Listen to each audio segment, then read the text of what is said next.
അപ്പോൾ നമ്മുടെ റെയിൽവേ എക്സാമിന് പ്രിപ്പയർ ചെയ്യുന്നവർക്ക് വളരെ യൂസ്ഫുൾ ആയിട്ടുള്ള സെക്ഷൻസ് ആണ് നമ്മളിപ്പോൾ കണ്ടക്ട് ചെയ്തുകൊണ്ടിരിക്കുന്നത്. അതിൽ ഓരോ വീക്കിലും നമ്മൾ ഓരോ സബ്ജക്റ്റ് വെച്ച് പഠിക്കുകയാണ്. വീക്ക് 1 നമുക്ക് മാത്സ് ആയിരുന്നു. മാത്സിൽ നമ്പർ സിസ്റ്റം എന്ന് പറഞ്ഞ ടോപ്പിക്ക് നമ്മൾ കംപ്ലീറ്റ് ചെയ്തിട്ടുണ്ട്. നമ്പർ സിസ്റ്റം, LCM, HCF, അതിൻ്റെ സെക്ഷൻസ്, യൂട്യൂബ് സെക്ഷൻസ് എങ്ങനെയാണ് കാണേണ്ടത്, ആ സെക്ഷൻസ് നോക്കി പഠിച്ചു കഴിഞ്ഞിട്ട് നമ്മുടെ ലൈവ് സെക്ഷൻ അറ്റൻഡ് ചെയ്തിരുന്നു. ഒരുപാട് പേര് നല്ല റെസ്പോൺസ് ആണ് കാണിച്ചത്.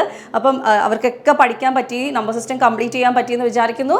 അപ്പോൾ ഇനി നമുക്ക് അടുത്ത ഒരു ടോപ്പിക്കാണ്. ഇന്ന് വീക്ക് 3-ലെ ഒരു ചലഞ്ചാണ്. വീക്ക് 3-ലെ മാത്സിൻ്റെ ചലഞ്ചാണ് നമ്മൾ നോക്കാൻ പോകുന്നത്. അപ്പോൾ വീക്ക് 3-ൽ നമുക്ക് ഈ റെയിൽവേയുടെ ഫൗണ്ടേഷൻ ബാച്ചിന് വേണ്ടി ഏത് ടോപ്പിക്കാണ് പഠിക്കാൻ പോകുന്നതെന്ന് നമുക്ക് നോക്കാം. അപ്പം വീക്ക് 3-ൽ നമുക്ക് മാത്സിൻ്റെ പെർസെൻറ്റേജ് എന്ന് പറഞ്ഞ ചാപ്റ്ററാണ് നോക്കാൻ പോണേ കേട്ടോ.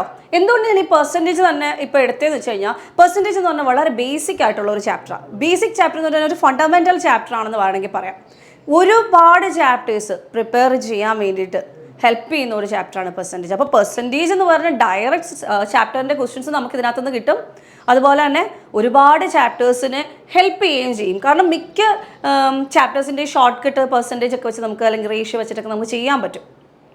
അതുകൊണ്ട് തന്നെ പെർസെൻറ്റേജ് അത്ര ഇമ്പോർട്ടൻ്റ് ആയിട്ടുള്ള ഒരു ചാപ്റ്ററാണ്. ഇപ്പോൾ നിങ്ങൾ പെർസെൻറ്റേജിൻ്റെ ഒരു ചാപ്റ്റർ പഠിച്ചു കഴിഞ്ഞാലുള്ള ഒരു യൂസ് എന്ന് പറഞ്ഞു കഴിഞ്ഞാൽ, പ്രോഫിറ്റ് ആൻഡ് ലോസ് എന്ന് പറഞ്ഞ ചാപ്റ്റർ ആദ്യം തന്നെ പറയാനുള്ളത് പ്രോഫിറ്റ് ആൻഡ് ലോസ് എന്ന് പറഞ്ഞ ചാപ്റ്ററിനെ പറ്റിയാണ്. ഈ പ്രോഫിറ്റ് ആൻഡ് ലോസ് എന്ന് പറഞ്ഞ ചാപ്റ്ററിനകത്ത് profit percentage, loss percentage, discount percentage, അങ്ങനെ പെർസെൻറ്റേജുകളുടെ ഡേറ്റാസ് വെച്ചിട്ടാണ് നമുക്ക് പ്രോഫിറ്റ് ആൻഡ് ലോസിൽ ക്വസ്റ്റ്യൻസ് വരുന്നത് അല്ലേ. അപ്പം ഈ ചാപ്റ്ററൊക്കെ ഈസി ആയിട്ട് ട്രിക്കി ആയിട്ട് ചെയ്യണമെങ്കിൽ എന്ത് ചെയ്യണം? ഈസി ആയിട്ടും ട്രിക്കി ആയിട്ടും ചെയ്യണമെങ്കിൽ എന്ത് ചെയ്യണം? നമ്മൾ ഈ പ്രോഫിറ്റ് ആൻഡ് ലോസ് എന്ന് പറഞ്ഞ ചാപ്റ്റർ നല്ല രീതിയിൽ, പെർസെൻറ്റേജ് എന്ന് പറഞ്ഞ ചാപ്റ്റർ നല്ല രീതിയിൽ പഠിക്കണം അല്ലേ. അപ്പോൾ പ്രോഫിറ്റ് ആൻഡ് ലോസ് എന്ന് പറഞ്ഞ ചാപ്റ്റർ പഠിക്കാനായിട്ട് നമ്മളെ ഹെൽപ്പ് ചെയ്യുന്ന ഒരു ചാപ്റ്ററാണ് എന്തെന്ന് പറയുന്നത്, പെർസെൻറ്റേജ്. അവിടെ മാത്രമല്ല കേട്ടോ, സിമ്പിൾ ഇൻട്രസ്റ്റ്, കോമ്പൗണ്ട് ഇൻട്രസ്റ്റ്, അതിനകത്തും റേറ്റ് ഓഫ് ഇൻട്രസ്റ്റ് എന്ന് പറഞ്ഞ ടേം എന്തിലായിരിക്കും? പെർസെൻറ്റേജിലായിരിക്കും. റേറ്റ് ഓഫ് ഇൻട്രസ്റ്റ് എന്ന് പറഞ്ഞ ടേമും പെർസെൻറ്റേജിലായിരിക്കും. അതുപോലെ തന്നെ നമ്മുടെ ടൈം ആൻഡ് വർക്കിലും ടൈം ആൻഡ് ഡിസ്റ്റൻസിലും ഒരുപാട് ചാപ്റ്റേഴ്സിൽ ഇതുപോലെ നമുക്ക് എന്തിനാ ആവശ്യമായിട്ട് വരുന്നു, റേഷ്യോ, മിക്സ്ഡ് ആൻഡ് അലിഗേഷൻ, ഇങ്ങനെയുള്ള ചാപ്റ്റേഴ്സിലൊക്കെ ആവശ്യം വരുന്നുള്ള ഒരു വലിയ ബേസിക് ആയിട്ടുള്ള ചാപ്റ്ററാണ് പെർസെൻറ്റേജ് എന്ന് പറയുന്നത്. അത്ര ഇമ്പോർട്ടൻ്റ് ആയിട്ടുള്ള ചാപ്റ്ററാണ്. അപ്പോൾ ഈ പെർസെൻറ്റേജ് എന്ന് പറഞ്ഞ ചാപ്റ്ററിനെ പറ്റി പറയുന്നതിന് മുമ്പ് നിങ്ങൾക്ക് ഒരു ഇൻഫർമേഷൻ എനിക്ക് ഷെയർ ചെയ്യാനുണ്ട്. അതായത് നമ്മുടെ റെയിൽവേ എക്സാം സീരിയസ് ആയിട്ട് പഠിക്കുന്നവർ എന്തായാലും നമ്മുടെ ലൈവ് ക്ലാസ്സുകൾ അറ്റൻഡ് ചെയ്യുന്നുണ്ടാവും അല്ലേ. അപ്പോൾ ഈ ലൈവ് ക്ലാസ്സുകൾ അറ്റൻഡ് ചെയ്യുമ്പം നമ്മളൊരു ഗിവ് അവേ തരുവാണ്. അതായത് നമ്മുടെ ലൈവ് ക്ലാസ്സിൻ്റെ ഇടയ്ക്ക് ക്വസ്റ്റ്യൻസ് ചോദിക്കും. അപ്പോൾ പെർസെൻറ്റേജ് എന്ന് പറഞ്ഞ ചാപ്റ്റർ പഠിപ്പിക്കുന്നതിൻ്റെ ഇടയ്ക്ക് പെർസെൻറ്റേജ് എന്നുള്ള ക്വസ്റ്റ്യൻസ് ചോദിക്കും.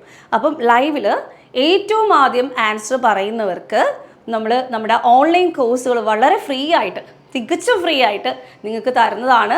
അപ്പോൾ നിങ്ങൾക്ക് പഠിക്കാൻ ആത്മാർത്ഥതയും ഡെഡിക്കേഷനും ഒക്കെ ഉള്ളവർക്ക് വേണ്ടിയിട്ട് ഒരു നല്ല ഒരു ഫൗണ്ടേഷൻ കോഴ്സാണ് നമ്മൾ കൊടുക്കുന്നത്. അപ്പം നിങ്ങൾക്ക് വളരെ ഫ്രീ ആയിട്ട്, തികച്ചും ഫ്രീ ആയിട്ട് തന്നെ നമുക്ക് ഈ ഒരു കോഴ്സ് യൂസ് ചെയ്യാൻ പറ്റും. അപ്പോൾ നിങ്ങൾ എന്താ ചെയ്യേണ്ടതെന്ന് വെച്ച് കഴിഞ്ഞാൽ, നമ്മുടെ ലൈവ് ക്ലാസ് കറക്റ്റായിട്ട് അറ്റൻഡ് ചെയ്തിട്ട് ചോദിക്കുന്ന ക്വസ്റ്റ്യൻസ് ആൻസർ ചെയ്യാൻ ശ്രമിക്കുക. അപ്പോൾ നമുക്ക് ഈ ഒരു കോഴ്സ് നിങ്ങൾക്ക് കിട്ടുന്നതായിരിക്കും. ഓക്കെ. അപ്പോൾ ഇതിൻ്റെ കൂടുതൽ ഡീറ്റെയിൽസ് നമ്മളൊരു ഷോർട്സ് ആയിട്ടോ കാര്യമായിട്ടോ അനിൽ സാർ നിങ്ങളോട് പറയുന്നതായിരിക്കും. അപ്പം അതിലേക്ക് നമുക്ക് പിന്നീട് വരാം. വീണ്ടും നമുക്ക് പെർസെൻറ്റേജിലോട്ട് പോകാം. അപ്പോൾ പെർസെൻറ്റേജ് എന്ന് പറഞ്ഞ ചാപ്റ്ററിൻ്റെ ഇമ്പോർട്ടൻസ് നിങ്ങൾക്ക് മനസ്സിലായല്ലോ. നമ്മുടെ ഒരു ചാപ്റ്ററിൻ്റെ സ്കോർ ചെയ്യുന്നതിലുപരി മറ്റ് ചാപ്റ്ററുകളിൽ ഷോർട്ട് കട്ട് മെത്തേഡൊക്കെ പെട്ടെന്ന് ചെയ്യാനായിട്ട് ഹെൽപ്പ് ചെയ്യുന്ന ഒരു ചാപ്റ്ററാണ് പെർസെൻറ്റേജ് എന്ന് പറയുന്നത്. ഇനി നിങ്ങൾ എന്താ ചെയ്യേണ്ടതെന്ന് വെച്ചാൽ, നിങ്ങൾക്ക് 4 ദിവസമാണ് മാത്സ് പഠിക്കാനായിട്ട് നമുക്കുള്ളത്. ഈ മാത്സ് ഈ ഒരു പെർസെൻറ്റേജ് എന്ന് പറഞ്ഞ ചാപ്റ്റർ നിങ്ങൾ എങ്ങനെയാണ് പ്രിപ്പയർ ചെയ്യേണ്ടതെന്ന് വെച്ച് കഴിഞ്ഞാൽ, പെർസെൻറ്റേജിനകത്ത് തന്നെ ഒരുപാട് കാര്യങ്ങൾ പഠിക്കാനുണ്ട് കേട്ടോ. പെർസെൻറ്റേജിനകത്ത് തന്നെ ഒരുപാട് കാര്യങ്ങൾ പഠിക്കാനുണ്ട്. അപ്പോൾ നമുക്ക് ഡേ 1 നോക്കാം. ഡേ 1-ൽ നിങ്ങൾക്ക് 4 ക്ലാസ്സിൻ്റെ യൂട്യൂബിൻ്റെ ലിങ്ക് നിങ്ങൾക്ക് പ്രൊവൈഡ് ചെയ്യും കേട്ടോ. ഡേ 1-ൽ നിങ്ങൾ ക്ലാസ് 1 കാണണം. അപ്പോൾ ക്ലാസ് 1-ൽ ഇതൊരു ബേസിക് ക്ലാസ്സാണ്.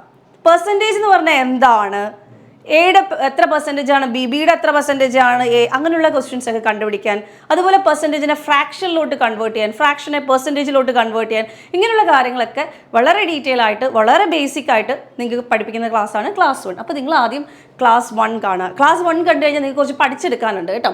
അതായത് ആ ഒരു ദിവസത്തെ ക്ലാസ് കണ്ടു കഴിഞ്ഞിട്ട് ആ percentage fraction value by heart ചെയ്തേ പറ്റും. അപ്പോൾ 50% എന്ന് കേൾക്കുമ്പോഴേ നിങ്ങൾ എഴുതണം ഇറ്റ് ഈസ് 1/2. മനസ്സിലായോ? 25% എന്ന് കേൾക്കുമ്പോഴേ നിങ്ങൾ എഴുതണം ഇറ്റ് ഈസ് 1/4. അല്ല, നിങ്ങൾ ഇനിയിപ്പം 1/5 എന്ന് എവിടെന്നെങ്കിലും കേൾക്കുന്നെങ്കിൽ അതിന് ഇക്വലൻറ്റ് പെർസെൻറ്റേജ് ചെയ്ത് അറിയണം. 20%. മനസ്സിലായോ? ഒരു നമ്പർ ഇത്ര നമ്പറിനേക്കാൾ എത്ര പെർസെൻറ്റേജ് കൂടുതലാണ്, എത്ര പെർസെൻറ്റേജ് കുറവാണ്, ഇങ്ങനെയുള്ള പ്രോബ്ലംസ് ചെയ്യാനായിട്ടും അതുപോലെ പെർസെൻറ്റേജ് സിംപ്ലിഫിക്കേഷൻ ക്വസ്റ്റ്യൻസ് ചെയ്യാനായിട്ടും. പെർസെൻറ്റേജ് വന്നിട്ട് സിംപ്ലിഫിക്കേഷൻ ക്വസ്റ്റ്യൻസ് ചോദിക്കും അല്ലേ? അപ്പോൾ സിംപ്ലിഫിക്കേഷൻ ക്വസ്റ്റിനകത്തും പെർസെൻറ്റേജ് വരുന്നുണ്ട്. അപ്പോൾ അതിൻ്റെ ഫ്രാക്ഷൻ അറിയാമെങ്കിൽ പെട്ടെന്ന് നമുക്ക് ക്യാൻസൽ ചെയ്ത് ചെയ്യാൻ പറ്റും. അല്ലാതെ എപ്പോഴും /100 ഇട്ട് ചെയ്യാൻ നമുക്ക് ടൈം എടുക്കും. അതുകൊണ്ട് എപ്പോഴും ഷോർട്ട് കട്ട്സ് പഠിച്ചു വെക്കുക. Percentage fraction values by heart ചെയ്ത് വെക്കുക. ഇവിടെ മാത്രമല്ല, ഞാൻ നേരത്തെ പറഞ്ഞ പോലെ ഇപ്പോൾ 16 2/3% ഓഫ് എ നമ്പർ എന്ന് കാണുന്ന ഉടനെ 16 2/3% ഇക്വലൻ്റ് എന്താണ് എന്ന് കണ്ടുപിടിക്കാൻ നമുക്ക് ടൈം എടുക്കരുത്. നമ്മളത് കാണാതെ പഠിച്ചു വെച്ചേക്കണം. ആ പഠിക്കേണ്ട ഓർഡറിൽ അത് ക്ലാസ്സിലുണ്ട്. അതായത് 1, 1/2, 1/3, 1/4, 1/5, 1/6, 1/7. പിന്നെ നിങ്ങൾ പഠിക്കുമ്പോൾ ഏതെങ്കിലും ഫ്രാക്ഷൻ്റെ വാല്യൂ പഠിക്കാൻ ബുദ്ധിമുട്ടുണ്ടെങ്കിൽ നമ്മുടെ ലൈവ് സെക്ഷനിൽ പറഞ്ഞാൽ മതി. അതിൻ്റെ എളുപ്പ വഴികൾ പറഞ്ഞു തരുന്നതായിരിക്കും. അപ്പോൾ ആ ഒരു കാര്യം ഒന്ന് നോക്കി വെക്കുക. എന്തെങ്കിലും ഡൗട്ട്സ് ഒക്കെ ഉണ്ട് ക്ലാസ് 1-ൽ എന്തെങ്കിലും ഡൗട്ട്സ് ഒക്കെ ഉണ്ടെങ്കിൽ അപ്പോഴേ ക്ലാസ് 1 ഡൗട്ട്സ് എന്ന് പറഞ്ഞൊക്കെ നോട്ട് ചെയ്ത് വെക്കുക. എന്നിട്ട് ഡേ 2-ൽ വരുമ്പോഴത്തേക്കും നിങ്ങൾ ഇത്രയും അറിഞ്ഞിട്ടായിരിക്കും ഡേ 2 അറ്റൻഡ് ചെയ്യാൻ നിൽക്കുന്നത്. ഡേ 2-ൽ നിങ്ങളുടെ പെർസെൻറ്റേജിൻ്റെ ക്ലാസ് കാണുക. റെക്കോർഡ് സെഷൻസ് അവൈലബിൾ ആണ്. ലിങ്ക് ഡിസ്ക്രിപ്ഷനിൽ കൊടുത്തിരിക്കാം. അപ്പോൾ ഡേ 2-ൽ കുറച്ചുകൂടെ അഡ്വാൻസ് ആയിട്ടുള്ള ബേസിക് ആയിട്ടുള്ള പ്രോബ്ലംസ് ചെയ്യുന്ന ക്ലാസ്സാണ്. കുറച്ച് ബേസിക് പ്രോബ്ലംസ് നമ്മൾ ചെയ്യുന്നുണ്ട് ഇവിടെ. ബേസിക് പ്രോബ്ലംസ് നമ്മൾ ചെയ്യുന്നുണ്ട്. അതുപോലെ കുറച്ച് ക്വസ്റ്റ്യൻസും കാര്യങ്ങളും ചെയ്യുന്നുണ്ട്. അതുപോലെ ഡേ 3 ആയാലും ഡേ 4 ആയാലും നമ്മുടെ പെർസെൻറ്റേജിൻ്റെ ക്ലാസ്സുകൾ കാണുക. ഓരോ ക്ലാസ്സുകൾ കണ്ടിട്ട് ഡൗട്ട്സ് നോട്ട് ചെയ്ത് വെക്കുക. വെൻ ഡയഗ്രാം മോഡലുണ്ട് പെർസെൻറ്റേജിൻ്റെ ക്വസ്റ്റ്യൻസ്.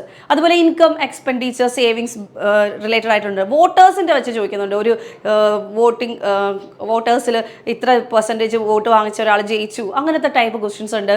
അതുപോലെ തന്നെ എക്സാമിനേഷൻ്റെ മാർക്കും പെർസെൻറ്റേജും. ഇത്ര പെർസെൻറ്റേജ് മാർക്ക് വാങ്ങിച്ചപ്പോൾ 5 മാർക്കിന് ഫെയിലായി, ഇത്ര പെർസെൻറ്റേജ് മാർക്ക് വാങ്ങിച്ചപ്പോൾ 10 മാർക്ക് അധികം കിട്ടി. ആ ടൈപ്പ് ക്വസ്റ്റ്യൻസ് ഉണ്ട്. ഭയങ്കര ഇൻട്രസ്റ്റിംഗ് ആയിട്ടുള്ള ട്രിക്കി ആയിട്ടുള്ള ക്വസ്റ്റ്യൻസ് ആണ് പെർസെൻറ്റേജിലുള്ളതെല്ലാം. അപ്പം ഈ ഡേ 4-ലെയും ക്ലാസ്സുകൾ നിങ്ങൾ ഓരോ ദിവസവും ഓരോ ക്ലാസ്സുകൾ കാണുക. ആ ഒരു രീതിയിലാണ് അറേഞ്ച് ചെയ്തിരിക്കുന്നത് കേട്ടോ. അപ്പം നിങ്ങൾക്ക് അത്രയും ഡീറ്റെയിൽ ആയിട്ട് ക്ഷമയോടെ പഠിക്കാനായിട്ട് പറ്റും. ഓരോ ക്ലാസ്സും വ്യക്തമായിട്ട് പഠിച്ച് അതിലെ ഡൗട്ട്സ് എല്ലാം മാർക്ക് ചെയ്ത് വെക്കുക. എന്നിട്ട് നമ്മുടെ ലൈവ് സെക്ഷനാണ്. ഓക്കെ, നമ്മുടെ ലൈവ് സെക്ഷൻ വരുമ്പോഴത്തേക്കും നമ്മുടെ യൂട്യൂബിൽ ലൈവ് സെക്ഷൻ ഉണ്ടായിരിക്കും. അപ്പോൾ ലൈവ് സെക്ഷൻ വരുമ്പോഴത്തേക്കും നിങ്ങളെ ഇൻഫോം ചെയ്തിരിക്കാം കേട്ടോ. എന്നാണ് എത്ര മണിക്കാണ് ലൈവ് സെക്ഷൻ എന്നുള്ളത് ഇൻഫോം ചെയ്തിരിക്കുക. അതുപോലെ നമുക്ക് വാട്സപ്പ് ഗ്രൂപ്പ് ഉണ്ട്, ടെലഗ്രാം ഗ്രൂപ്പ് ഉണ്ട്. അതിലെല്ലാം നമ്മൾ ഇൻഫോം ചെയ്യും. നമ്മൾ ആ യൂട്യൂബ് ലിങ്ക് അയക്കും. അപ്പം അതനുസരിച്ച് നിങ്ങൾക്ക് എന്തായാലും ലൈവ് സെക്ഷൻ അറ്റൻഡ് ചെയ്യാൻ പറ്റും. അപ്പോൾ നിങ്ങൾ എന്താ ചെയ്യേണ്ടതെന്ന് വെച്ചാൽ ലൈവ് സെക്ഷൻ അറ്റൻഡ് ചെയ്യുക. കാരണം ഗിവ് അവേ ഉണ്ട്. നിങ്ങൾക്ക് ആ ഒരു കോഴ്സ്, നമ്മുടെ ഓൺലൈൻ കോഴ്സ് ഫ്രീ ആയിട്ട് കിട്ടുന്ന ഒരു അവസരമാണ്. അത് കളയാതിരിക്കുക. മാത്രമല്ല നമ്മുടെ ഒപ്പം പഠിച്ചു വരിക കേട്ടോ. അതാണ് ഏറ്റവും മെയിനായിട്ട്. നമ്മുടെ യൂട്യൂബ് സെക്ഷൻസിൽ നമ്മുടെ ഒപ്പം പഠിച്ചു വരിക. ഓരോ ചാപ്റ്ററും ക്ലിയർ ചെയ്ത് വരിക. ഡൗട്ട്സ് ഉള്ളത് ചോദിക്കുക, ഡൗട്ടുള്ള ക്വസ്റ്റ്യൻസ് ചോദിക്കുക.